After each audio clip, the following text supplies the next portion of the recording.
ladies and gentlemen. Welcome back to the podcast. I hope you guys are having a wonderful day, and today we're going to kind of talk about a little bit more country music, and today we're actually going to do another discography deep dive. However, this one's going to be an interesting one because this guy currently has new music being released all the time. By new, it's like more albums, but they're just like re-releases of old albums. I don't know if it's just the record company because this guy has been actually passed away. And this guy is one of those guys that, well, even he thought he was forgotten. Based upon the popularity of his releases and everything on Spotify, it seems that country music has not forgot about him. And the guy that we're talking about today is Faron Young. And this is going to have to be a deep dive that is released in two parts because, let's just be honest here, there's a lot of music to cut through. I really enjoy all his music, but once you get listening to the same artist for such a long time, it can be kind of, I don't know, sometimes you really get into the mood, and then after you listen to them for a while, you're like, man, I could go for listening to something else. So that's what we're going to do. We're going to separate the two. So I have today the introduction to Faron Young and the introduction to his discography. According to Spotify, which is kind of chalked in general, however, we're just going to do our best and go throughout the entire discography and try and learn about Faron Young. So here we go. Now, Faron Young is from Louisiana, Shreveport, Louisiana, who actually grew up on a farm, but was not influenced by country music early on. He actually grew up loving pop music at the time. He was actually encouraged, though, to sing with his high school football coach in their band at local nursing home. Eventually, he learned to love this music because it just became natural to him, and he actually showed up on like one of the most popular shows, country music shows of all time, Louisiana Hayride. Now, Faron Young is widely known in the honky-tonk sounds, including songs like If You Ain't Lovin', You Ain't Livin', Live Fast, Love Hard, Die Young, and even on top of that, Hello Walls being probably the best crossover single that he ever released in the pop charts and the country charts. It's actually his number 2 hit overall. However, universally, through the fourth wall, if you want to call it, of country music and pop music, it's probably the number 1 hit overall. However, his chart-topping number 1 of all time, It's 4 in the Morning, really showed off his versatility as a vocalist. Now, these other singles that he did in the honky-tonk sound, they're really good, don't get me wrong, but when it comes to Hello Walls, written by Willie Nelson, there's just a way about Faron Young's voice that it just has a smoothness, a tempo, like, kind of like a cowboy-esque, like, smoothness to it, if that makes sense. And he was often known as the hillbilly heartthrob, and actually followed a singing cowboy filming role as the young sheriff. Young's singles charted for more than 30 years. Talk about a long career in the country music industry. However, in failing health, which we'll get into here in a minute, he actually passed away in 1996 at 64 years old, which is a lot older than I thought he did pass away. However, the way that he went out was very sad, in my opinion. And we'll actually talk about that here in a second. However, we're going to talk about, well, in the lives of country music icons, there's always been problems, usually throughout that journey. Everybody suffers through their own trials, tribulations, and dealing with that. And he was plagued through most of his career with depression, alcoholism, in which could have been the demise of himself. And 1972, Young was actually arrested and charged for assault for spanking a girl in the audience in a concert in Clarksburg, West Virginia, after claiming she spat on him. I mean, I don't know if I'd spank somebody for spitting on me, but I definitely wouldn't be happy about it. This is kind of crazy though. He appeared before a Wood County, West Virginia judge and was fined $24 plus $11 in court costs. Just think about that. This just for perspective of where we are in history. On the night of December 4th, 1984, Young fired a pistol into the kitchen of his Harbor Island home when he refused to seek help for his drinking problem, his alcoholism. Young and his wife actually separated, sold their homes, and bought individual houses. And there was some people that would ask him that did he fear about shooting holes into the ceiling. And Young was like, no, not really. Not particularly, I believe was the quote. Not whatsoever. That's what the quote was.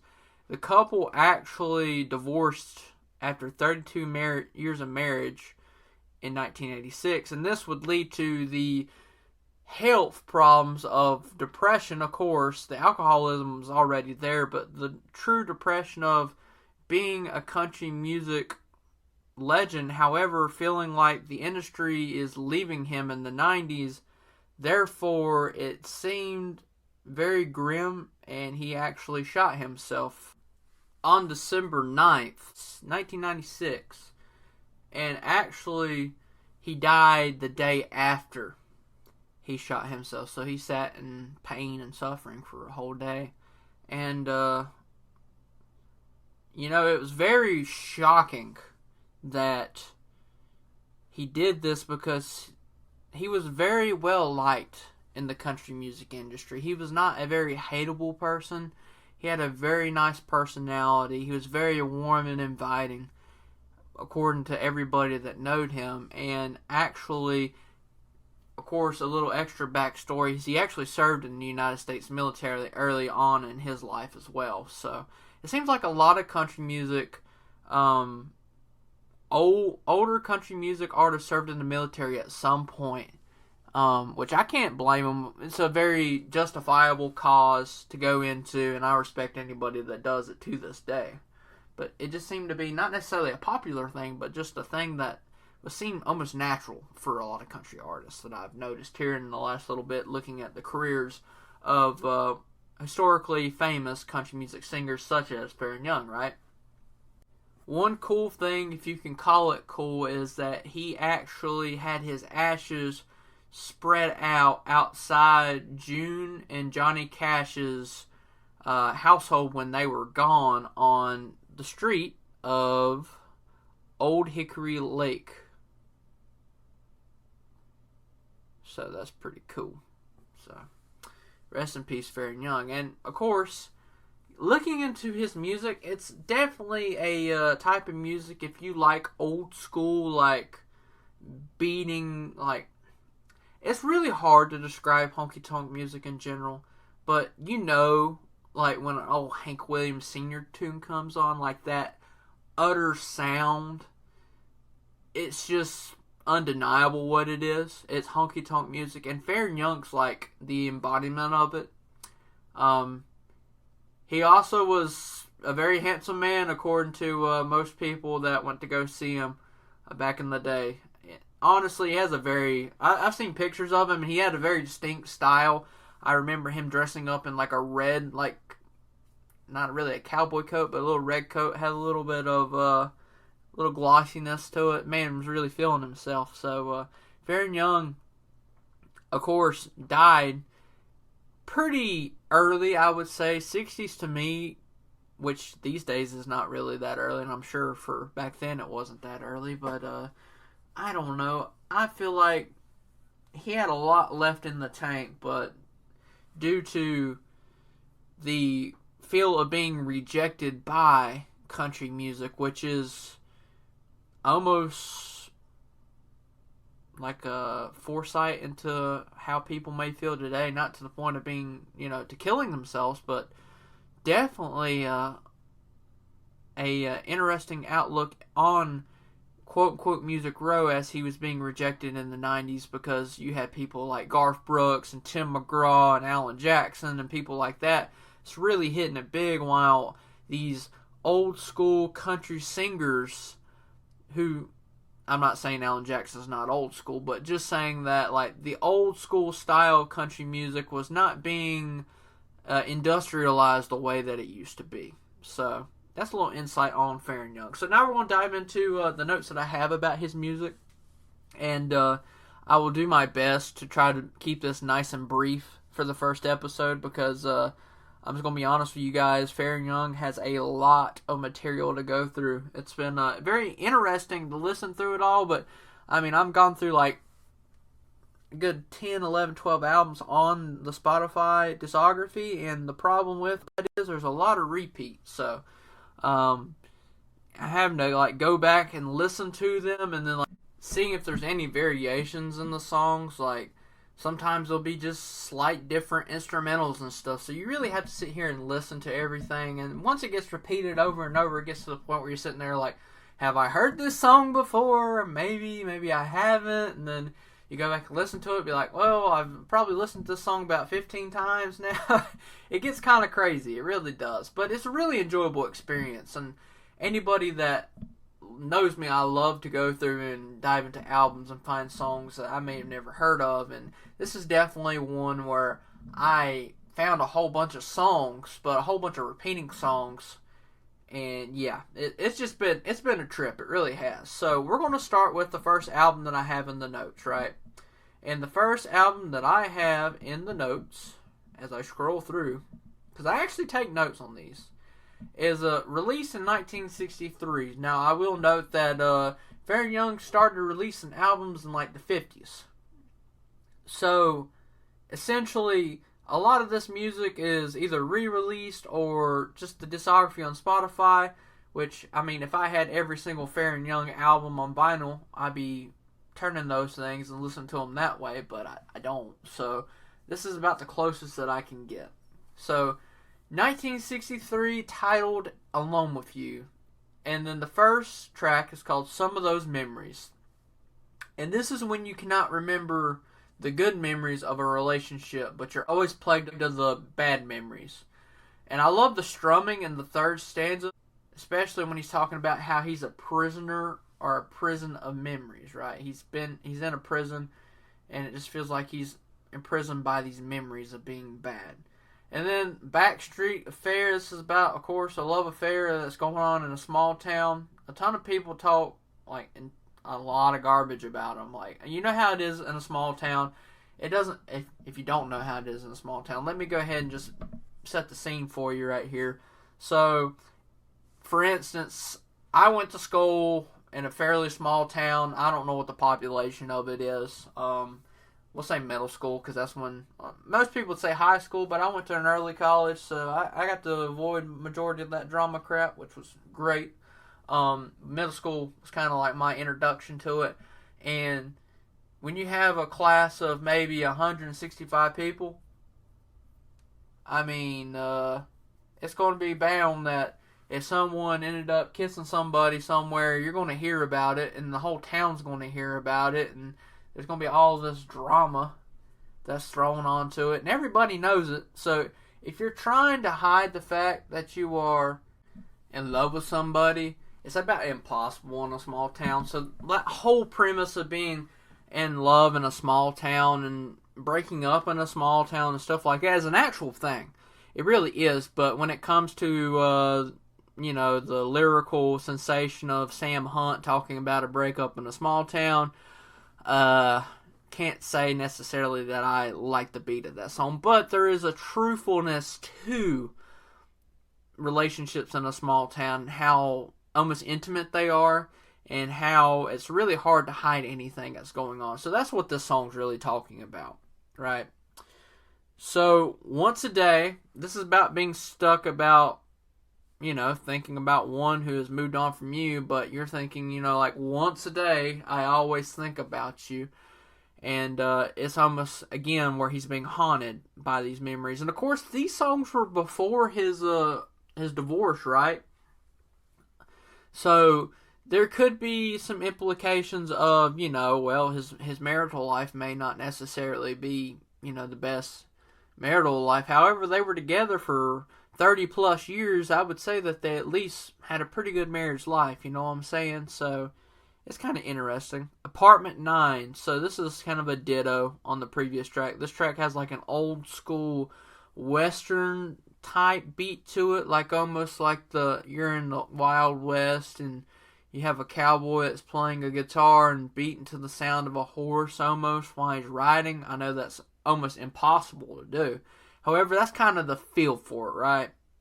And it's clearly got the setting of this apartment where him and his significant other used to spend a majority of their times or lived. Apartment 9. And he talks about how this apartment kind of like haunts him now because it's a great ordeal of being, you know, alone in this apartment, away from everybody. Yeah, it's a really sad song. Memphis, Tennessee. This is a really upbeat, which is a big digression according to the previous songs. And in this song, he's trying to get a hold of this Marie, right? This lady that he so loves, and he's trying to get a hold of her. And that's what this song's essentially. And most of these songs are like a minute to 2.5 minutes long. When it comes to country music, the songs used to be extremely short and concise, which is not necessarily a bad thing, but when it comes down to diving deep into themes and stuff, not very much there really. It's like pretty baseline stuff. Busted. So this is a blue collar song about struggling and not being able to pay the bills with the current farming. So this would kind of be going back to his growing up in Shreveport, Louisiana, being a farmer and learning the true struggles of being poor, right? And not necessarily poor to the scheme of like not being able to pay everything, but being busted. So, you know, like don't have enough money to get all the luxuries in life and stuff. You're barely getting by kind of deal. So, Tiger by the Tail. So this is like a country classic for most people. Like everybody knows Buck Owens sings Tiger by the Tail, right? And Young's voice actually complements the song really well. I almost feel like it's a smoother version of the song compared to like a Buck Owens. Like I love Buck Owens, don't get me wrong. One of the amazing people in the Bakersfield Sound production. However, when it comes to this song, I really like Faron Young's version. And sometimes people's covers of those songs can transcend over others. Like the way that somebody sings one song may not necessarily hit the same as another, but I don't know, like for instance, right, I think of songs like, let's see here, I'm trying to think, I mean the obvious would be like going to a Cody and Ward song, right? Or a Josh Morningstar and a Cody song. So most people know, if you listen to my podcast, you probably know that I have a massive addiction to Cody Jinks music. Borderline need therapy. About no. But Must Be the Whiskey was written by Josh Morningstar. And if you listen to Josh Morningstar's album, Must Be the Whiskey has a few lyrical changes, but it's a lot different. And the reason that's a lot different is not only the voice, but also the beat. It has a different kind of strumming to it. It's not, you know, got the hard band behind him. It's just kind of Josh out there just strumming his, which I like both songs. But each one hits different. Sometimes when I'm rocking and rolling, I want to hear Must Be the Whiskey, you know, Cody Jinks style. But if I'm really in that, like, I don't know, some people say bender, which I don't drink. But if I'm in that state of a bender and I'm listening to a song as like my therapy or whatever, Must Be the Whiskey, Josh Morningstar's version hits a little bit harder for me. So I don't know if it makes much sense to you guys, but that is how I view it. Sometimes instrumental does play a big part in, you know, how a song comes across. It really does. Like Ain't a Train, right? Love both versions, live and non-live. When the fiddle hits, it feels like more traditional, like Charlie Daniels-esque, like sitting there, like going ham. And then when you have Jake playing an amazing riff on his part of it in live, it's great. So I don't know. It's sometimes it just fits differently in your life. So that's what I have to say about covers. Now I spent a little bit too much time probably talking about that, but I feel like it's an interesting point to bring up. It's 4 a.m. This is an interesting song about being awoken for the loathing of someone else. Extremely, I would say, lustful for sure. Especially in the third stanza, talking about breaking up and being back and forth about being breaking up, right? You break up, you want to get back together, you get back together, you break up. This song is definitely one of the classics by Faron Young. A lot of people love this song. It's definitely one of those honky-tonk classics, right?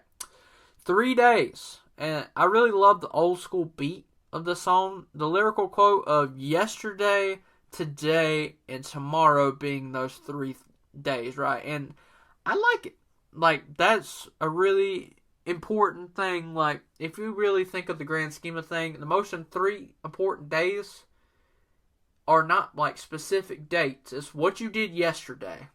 So, what you've done yesterday to influence yourself today. So, living in the moment, making decisions that will impact, based upon your decisions of yesterday, impact tomorrow. How you look at life tomorrow, how you build yourself up or build yourself down for tomorrow.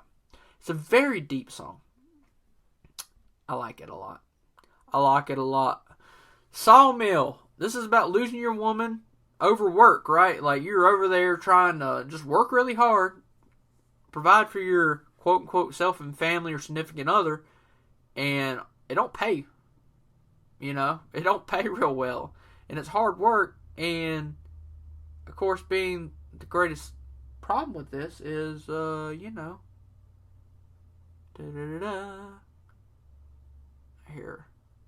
a man coming down the road. Waiting for it to come down the driveway. Be my gaming monitor, please. It don't sound like it. Shucks. I'm waiting on a gaming monitor because my TV went boop. Alright. Let's see here, right?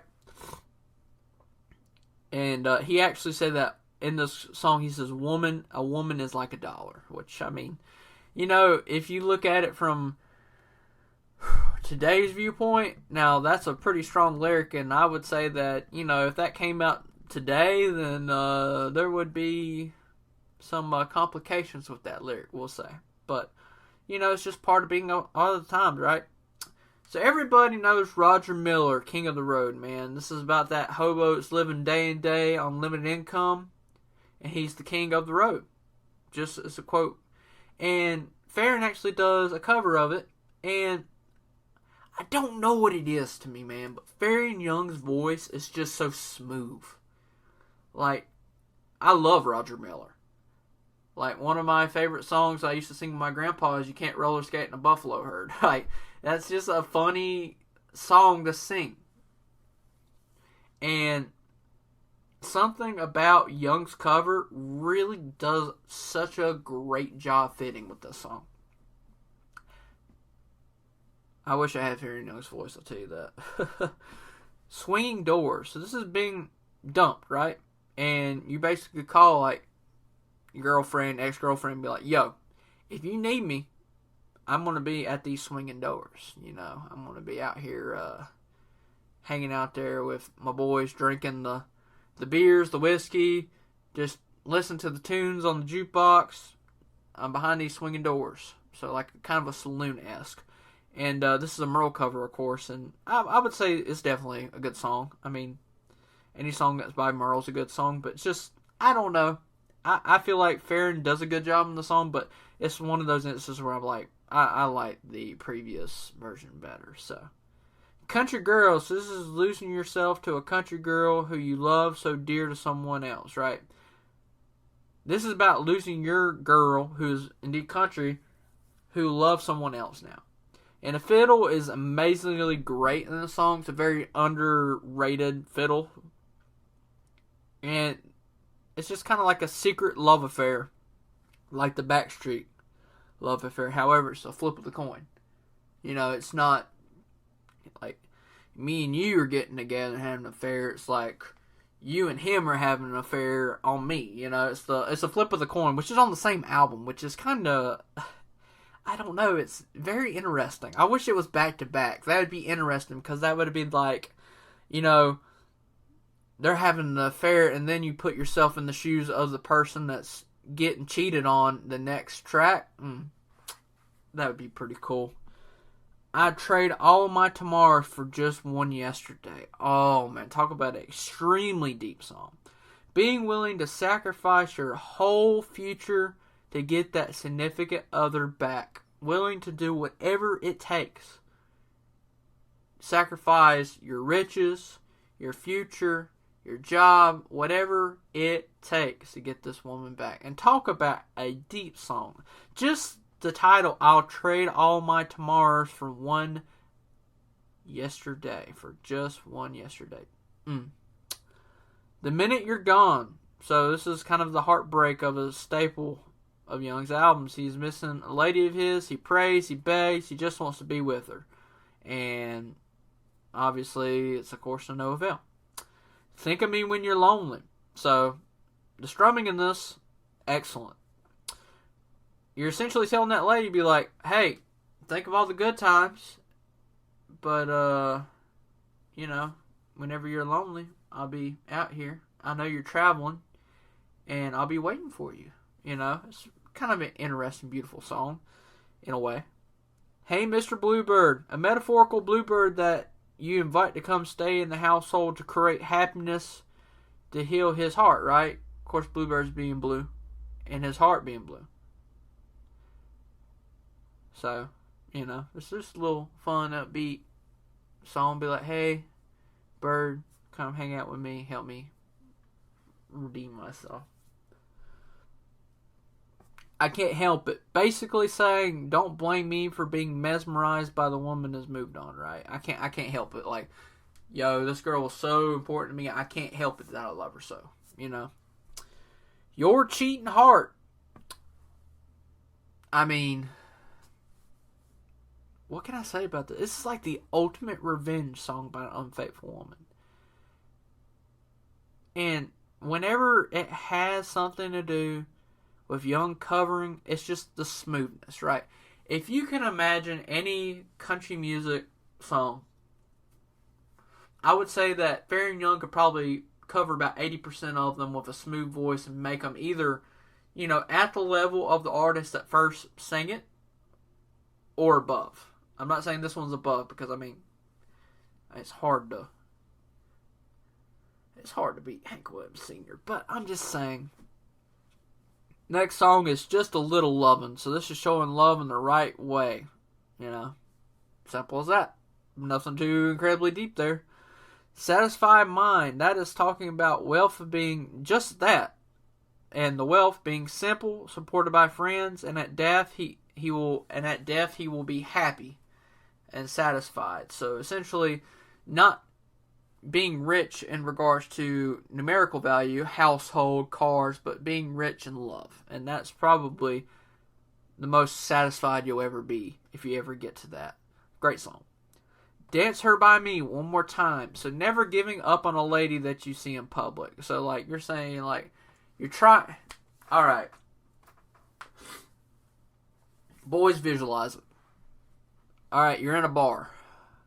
Alright, so this is a great visualization already, isn't it? You see a lady that you really like. She has a charisma, she has a characterism, she is, you know, whatever. She's glowing. And you go up to her and ask her, you know, would you like to dance? Or would you like me, can I buy you a drink or whatever? And she kind of like, doesn't say no, but kind of like, I don't know, it's like, kind of a no, but not. This is when you don't necessarily stop, right? And of course, in the grand scheme of things, if she says no, then this song has no application at all. But however, when we're talking about like one that's saying like no, but not really, I'm not saying no, like saying nothing at all almost, and you're like, all right, let me prove it to you. So this is about trying your best to get a woman in a bar or any place, I guess you really think about it. Then we get to Hello Walls, the Young classic. What a fantastic song. This is a song that actually talks about how this guy is in the house that he lost his wife in, we'll say, and he's looking at parts of the wall, like the wall's here, and he says, "Hello, walls." That voice crack. "Hello, walls." And then he's talking about, how are you today? He's personifying the household. He's talking about the wall. He's talking about the window, and he sees like a run, like a little teardrop in the paint. And he's talking about how he's sad, but he also sees how the house is sad with him. Like they're coping together. Which is just amazing. Now, this song was not written by Faron Young. However, Willie Nelson does a great job with this song, but Young's version of it, it's definitely probably in my top 100 country songs. Which is, that's a lot of songs, but there's a lot of country music out there. It's just something about the writing of it to me, which you gotta have to credit to Willie Nelson. He's the one that wrote it. However, it's brought together so well by Young. High Noon, Do Not Forsaken Me.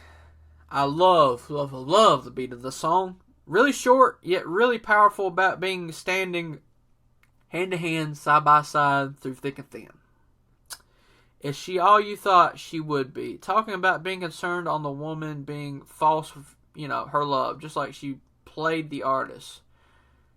Do you think she'll always love you? Because the artist says, she acted like she loved me, but she really didn't love me. However, is that how you feel right now? Because I don't want you to go through the same hurt and heartache that I did. A Heartache for a Keepsake.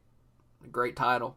And this is a great personification of a keepsake being a heartbreak of a woman, right, he is living through. Great comparison between pictures fading, yet memories seeming like they never do, right? So, you have a picture in the light and it slowly fades away. This is kind of like referencing that.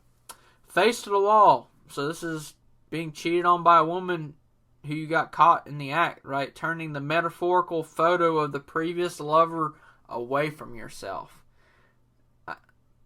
I mean, not much you can say there. It's like being ashamed, but yeah. I Could Never Be Ashamed of You. Talking about ashamed. Great crossover. Good job, Cole. You totally planned that. Not. Being proud of being a part of this woman's life, even if she had a sketchy pastime. And it almost seems like it's talking about prostitution. It doesn't say it verbatim, but Mexican Joe, a fun little story about a Latino man who's a rambling guy who shows all the girls a great time, but never ends up. So he doesn't have to pay the bartender or anything. He's just a fun person to be around. Like, I think he has his beer goggles on, kind of like he's that fun guy out there that really enjoys it, and he also doesn't get billed with anything. So this is probably a staple in Young's catalog. Live fast, love hard, die young. Talk about living a life that's worth dying for and young. Wanting to be a memory in the people that you care about. And this is rambling, like personified in a song. So, I mean, it's one of those classic songs by Faron. And yes, we are still on the same album. I'd like for you guys to know. This album's extremely long. And I think it just kind of gives you all the hits of Faron. Crying Time, a time of sorrow for a woman about to leave you all over again. I mean, she's going to leave you. Verbatim. Nothing really to say. Almost Persuaded, about being tempted at a bar. You're getting, lonely or whatever. Yet you uphold yourself because you got a lady who is worth not cheating on. This kind of gives me Cody Jinks, vibes, you know, from After the Fire album. And I don't know, this song's just really good. I enjoy it. And his vocals are gold in this song. The tips of my fingers, talking about how physical touch is a way to reach the heart of others. However, it can play into, you know, your ultimate downfall. Invisible tears, indestructible memories of talking about how much you love them. You can't rid of yourself of their memories, and you won't cry over them, yet, you know, you are actually crying for them, just not on the outside. When two worlds collide, sometimes when two people who are opposing each other and they just can't work together. Simple as that. Seasons go, seasons come. I love the comparison of love to the seasons of nature. Like, yeah, I mean, it's just a great way to compare love because it, you know, you can, it can be cold and it can be warm and it's gone. You know, it's crazy. It's definitely a good comparison, right? Life is like a picture. You know, that's an interesting comparison, but I gotta say it's probably, you know, my least favorite on this album. And everybody's allowed to have those least favorites. It just seems kind of like a reach to me personally, but, you know. Welcome to my world, talking about the depression nature of being a part of a world as you wait somebody that's not coming in to help you at all. So this could be like a reflection of him in Nashville, like expecting Nashville, like, come show him attention, and yeah, he didn't get it. Unmitigated gal, let's go. Talk about a change of pace. Unison of the voice and his strumming is so beautiful. And this is just talking about not letting go of a lady. And it definitely, after going through all these songs, they're all really similar, this one really stood out. Sweet Thang, not Sweet Thing, Thang, Thang. You Southerners know. And this is an interesting song about, well, cheating. Talk about getting caught in the act. So, yeah, there's that. Alone With You. Again, the fiddle. Whew, so good. There's a trio of singers in this, and this is just about being with that woman and being alone all the time with them. Like, you always want to be alone. You guys just have those moments. A moment isn't very long, so you can't lose her memory no matter what positive things you got going on in your life, right? The moment isn't very long. The Race is On. Another classic. George Jones. Being lonely, and of course being compared to The Race. So, Faron Young does a good job with it. Sitting in a night cafe, not being able to solve a lady who gives you that cold shoulder anymore. Like, you know, you're trying to figure out what you did wrong, but, you know, there's no physical evidence, and there's no actual evidence her anything being wrong. I've been through that. Sucks. Walk, talk, be proud. Being tall because of a mother's advice. Should have listened to her mama because his time in prison had changed his perspective. You know, he wasn't able to be proud and walk tall because of the past that he lived in. Going steady. I mean, this is just about keeping a relationship going on. And I love the instrumental, but he definitely sounds a little bit different in this recording. I don't know what it is. The Other Woman. So this is treats him better than the woman he is married to, so he can't necessarily leave her. Like, this is a cheating song. Chapel in the Moonlight. About to get married in the chapel, visualizing. You know, you visualize this chapel and how beautiful it is. Small, intimate moment. And I love the stand fast attitude that Young has in this song, right? Here comes my baby back again. She keeps coming back to hurt the singer. He loves her, but he just can't give her up. I don't know what it is, but, you know, it's definitely one of those things where it's true. Sometimes you just can't give people up, and you just have to let them give up on you, right? As far as I'm concerned, he's willing to put in the work for this lady. As far as he's concerned, there's nothing better in the world than this lady. My God. I'm sitting here scrolling, guys, and I ain't even 1/4 of the way done. There's so many songs. Holy schnoxel, and it is like 40 minutes long. Okay. I gotta scroll all the way back to where I was, guys. I let it slip away. This is when you when you let love slip away being because of stupidity. And now you regret it. You idiot! Pickling time. This is a farming song about cotton in the South because it's poor season when it's not time to pick those crops out. So it's this little farming song going back to his roots in Louisiana. Ballad of Paladin. This does not fit well in his catalog. However, it's a good song. It's a ballad of a Western man who romps. You know, it fits the Western theme, but instrumentally it's different. There goes my everything. I mean, of course it's talking about a woman. His heart, his dreams, his woman. Is it really over? Asking that dreaded question of, is it finally time for to call it quits? Are we done? Or are we going to keep going? Are you sincere? Really trying to keep up with that woman, right? Being stand up about, being sincere, being truthful. The part where I cry, I mean, this is the moment where you're just about to lose yourself. This loss of love is too much for you. I guess I had too much to dream. So he wants a lot of his dreams to be reality, yet has great aspirations, right? He can't reach those goals. He dreams a lot, but those goals of his dreams are something that never happens. Tomorrow never comes, so this isn't Garth, but the woman is leading him on about being married, and he's hoping he gets to that point of being married. However, he's starting to have his doubts. And we're on to a new album. Let's go, boys. Let's go. That's one album.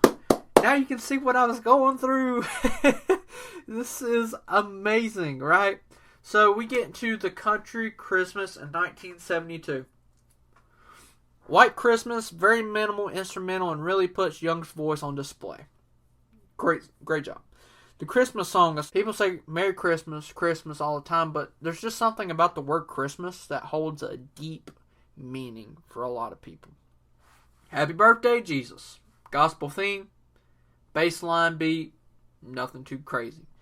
Candyland, a fun little Christmas song about being around in a candy dream with, your Christmas candy, your candy canes, your little sacks of coal that you get, what I'm talking about, and Christmas in the mountains. I love the banjo, and the banjo's in this, and especially since he's mentioning the banjo in the song, and he's talking about going home for Christmas, so it's like, the whole, I guess it's technically a nursery rhyme, like when she's coming around the mountain when she comes, it's kind of got that vibe to it with a little banjo. So it's talking, I love it. Oh, come all ye faithful. I mean, it's just a little hymn action. Silver bells. Very baseline Christmas song, but he does a good spin on it. And most people know that I don't like Christmas music that much, but he actually does a good job with his Christmas albums. Notice how I said albums because he's got multiple. Whole bunch of songs repeated on it. Therefore, not covering everything again. Winter Wonderland. The only thing I said about this is his literal voice, man, it carries this album for me. It's just something about Faron Young's voice that's so soulful, and it really plays into the Christmas music. It really does. So it's actually probably one of my favorite Christmas albums I've ever heard, personally. So, yeah. Story of Silent Night. Let's talk about the creation of the song of Silent Night in song form. Interesting perspective. Baby Jesus. Well, just that. And Country Christmas. This is my favorite on the track. The banjo makes the appearance once again.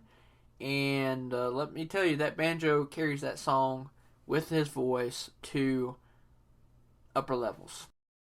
Little town of Bethlehem, right? Very smooth. Nothing I can say. And we are on to another album. Let's see. I'm going to see how long this album is. I'm going to see if I can carry it. Alright. I think I can do this one. So there are 3 versions of this album. It's a collection of albums, I guess you really want to think about it. And we're going to get started with it. The albums are called The Radio Shows in 1993, and this is volume 1. He'll Have to Go. This is talking to a girl he really liked who already has someone, and you're trying to convince her to leave him. Like you're saying, hey, I'm a better man. The Echoes of Your Footsteps, when a woman walks away and it's mutual, a thing where they both want to leave, but it hurts as the guy to see her go. I Miss You Already, self-explanatory, but some amazing guitar strumming in this. I Let It Slip Away, the regret of letting a love slip away in which you thought was not worth saving. But it was, and the voice is so exceptional in this. I'd just be fool enough talking about easily falling in love with a woman, but is haunting by her past endeavors. You know, you're kind of worried because she may not have been the most loyal person in the past.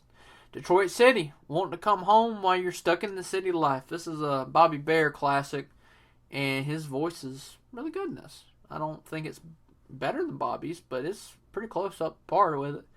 It's just something about that song, and I know this is stupid. This is me being a kid, but every time I hear the song, I think of Sandy singing I Want to Go Home to Texas and SpongeBob. So, I don't know. It holds a little good value for that. Open Up Your Heart, talking to a woman to give you a chance to date them.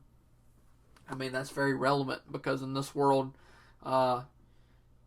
dating people is not easy because people are absolute jerks and they will break your heart in half a second and not care anything about it. And that's why people have to protect their heart so much. So yeah.